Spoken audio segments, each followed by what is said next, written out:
তো দর্শক, আমরা আছি আহমদাবাদ চন্ডীবর্দী মাদ্রাসা। এখানে 3 দিন ব্যাপী যে ওয়াজ মাহফিল, সেই ওয়াজ মাহফিলে কিন্তু বাংলাদেশের বিভিন্ন প্রান্ত থেকে, বিভিন্ন জেলা থেকে কিন্তু ভক্তবৃন্দ এখানে উপস্থিত হয়েছেন এই মাহফিলে অংশগ্রহণ করার জন্য, মাহফিল সফল করার জন্য।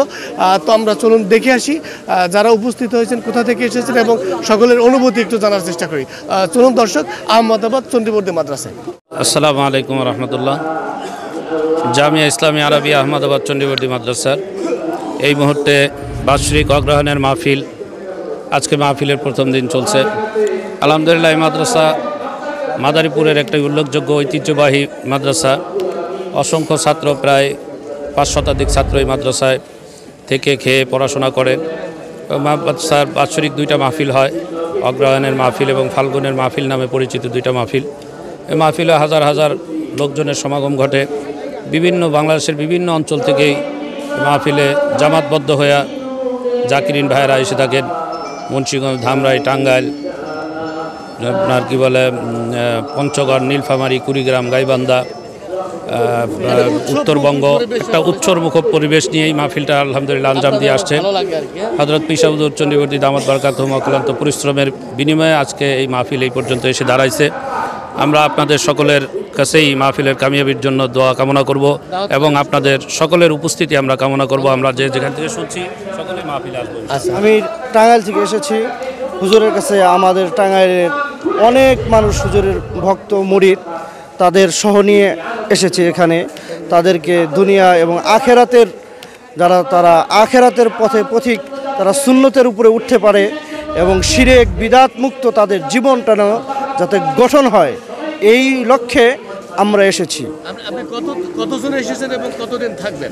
আমরা বাংলাদেশ মুজাহিদ জাকিরিন কমিটি টাঙ্গাইল জেলা শাখা থেকে আমরা 2টা ট্রলার এবং একটা বাস নিয়ে এসেছি। মোট 150 জনের মতো আমরা এসেছি।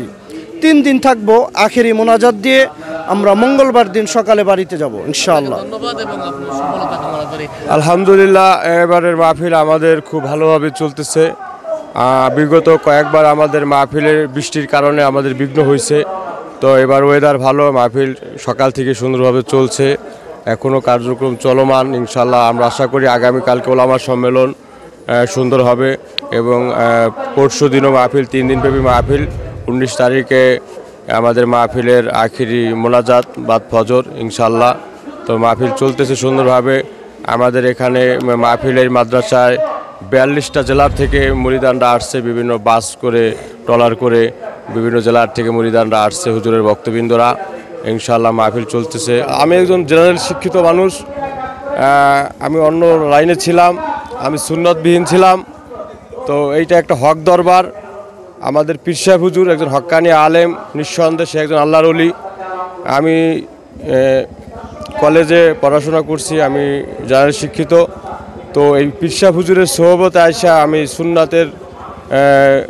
সুন্নাত ধরছি, দাড়ি, তারপর আপনার জুব্বা পাঞ্জাবিটা দেখতেছেন, হয়তো বা আপনাদের দেখলে মনে হবে যে আমি একজন বড় মুফতি বা মাওলানা। তো আসলে ওইগুলো কিছুই না। আমি পীর সাহেব হুজুরাতে বায়াত হয়ে আমার আল্লাহ তাআলার পরকালের ভয়ে আমি পরিবর্তন হয়েছি এবং আমি আহ্বান করব আমাদের মাদারীপুরের আশেপাশে অনেকেই বিভিন্ন জায়গায় যায়, বিভিন্ন দরবারে যায়, অনেক শিরক বিদআতের দরবারে যায়। তো তাদেরকে আহ্বান করব, আপনারা এই এলাকার ভিতরে যেহেতু একটা হক দরবার আছে, আপনারা পরকালের চিন্তা যেহেতু আছে, আপনারা এখানে আসবেন এবং কোরআন সুন্নাহর আলোকে জীবনযাপনের চেষ্টা করবেন। না, আমি আরও এর আগে আসছিলাম, গত 3 বছর আগে আসছিলাম। আমরা কুড়িগ্রাম থেকে এসেছি, বাংলাদেশের প্রত্যন্ত অঞ্চল কুড়িগ্রাম থেকে এসেছি। কতজন এসেছেন? আমরা এসেছি প্রায় 43-44 জনের মতো আসছি। কেমন লাগে আপনার এখানে এসে, কেমন লাগছে? হ্যাঁ, আলহামদুলিল্লাহ খুব ভালো লাগতেছে। এখানে আসার মূল উদ্দেশ্য হলো যে এই দরবারগুলোর মধ্যে কেন আসা হয়, মূলত এই বিষয়টা। এটা হলো যে মানুষের যেভাবে শারীরিক চিকিৎসার প্রয়োজন, যদি রোগ হয়, অসুস্থ কেউ হয়, তার যেরকমভাবে চিকিৎসার প্রয়োজন হয়, ঠিক তদ্রূপভাবে প্রত্যেকটা মানুষের অন্তরের মধ্যে বিভিন্ন ধরনের রোগ থাকে, হিংসা, বিদ্বেষ, রিয়া, অহংকার, এগুলো থাকে। তো এই ধরনের রোগের চিকিৎসা করার জন্য আমি আসছি পঞ্চগড় জেলা থেকে। আমরা ওই রংপুর বিভাগের প্রায় 5-7টা জেলা থেকে আমরা বাস নিয়ে জামাতবদ্ধভাবে আসছি। দিন ভোলা পথ ভোলা মানুষগুলো এখানে আইসা আখেরাতমুখী হয়, এই জন্য আমরা সকলে এখানে এসে উপকৃত হইতে